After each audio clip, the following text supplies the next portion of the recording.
Ian, I'm going to start with you. The basics of the deal, 6 gigawatts over time, AMD accelerators, but also other gear. It's a big deal for them. Yeah, it's a real endorsement from one of the biggest buyers of this kind of equipment. Obviously, they're playing catch-up with NVIDIA, who had their own deal with Meta last week. So this is a real strong affirmation, and it also includes a share warrants as well that are going to Meta.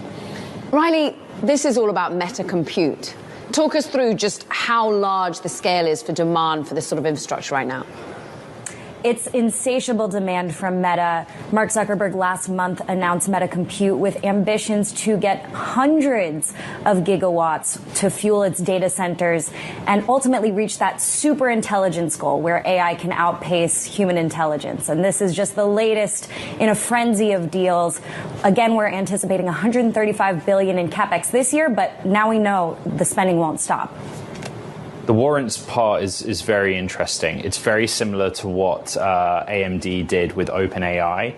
There are operational and financial milestones in both directions in order for Meta to potentially become a very big shareholder of AMD. Could you explain that, Ian? Yeah, I mean, the way to look at it, Lisa Su said, look, this basically ties us closer to Meta. They get these shares if we're in a very good position. I mean, the last tranche, I believe, is about $600. They're, yesterday they closed at less than 200, so we've got a room to go before that becomes a reality. But, her point was that this kind of locks us together and tightens our relationship. It was really interesting to read through the materials in our reporting, Riley. Like, AMD has played this card before. The emphasis is on inference. So MI450 generation of accelerator, the engineering teams will work together. But the inference part, is there anything unique about this different to what Meta is doing with NVIDIA? Because we had a very similar deal very recently.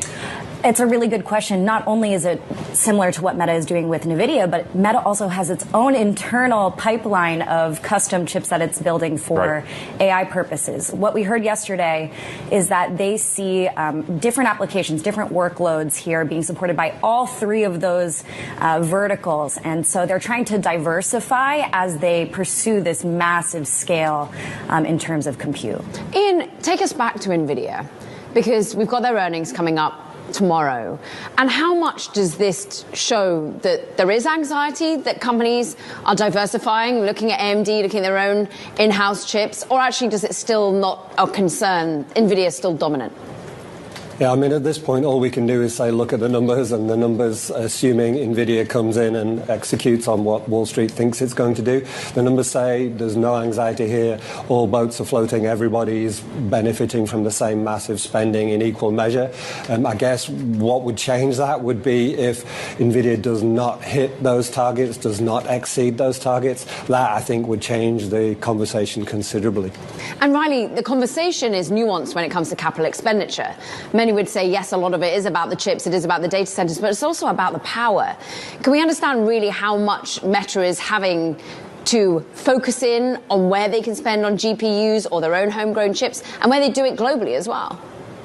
So we asked yesterday where they thought they would deploy these chips, and they couldn't specify which data centers. We know that some of their biggest projects are targeting 5 gigawatts, right?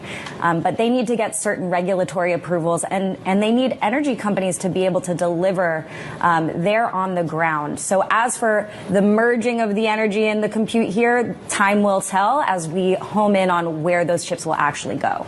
It's probably time for a bit of a reality check, Ian, and I'm hoping that you'll provide it for us. Like, in any given quarter right now, AMD is going to do $10 billion of revenue, all told, every single segment. NVIDIA's data center business is at more than $50 billion a quarter. Yes, that includes networking, but they're now one and the same, right? You can't have chips without the other. How do we know if this is evidence that AMD is catching up? I mean, again, you have to go back to the percentages, the growth percentages. At the moment, both of them would say, this isn't about competition. This is about there's so much demand. A company like Meta, which makes its own chips, is buying from both of us. That would be the answer. But ultimately, when the market slows down, and you can be the judge of when that happens, then we'll see the market share shift, because then it'll really matter. Why does AMD have to keep giving its shares away? Again, we asked Lisa about this, and she said that this is Lisa Su, the CEO, and she said this is different than the OpenAI deal. The OpenAI deal is a slightly different arrangement. That is a company, obviously, that is seeking liquidity. Meta clearly does not.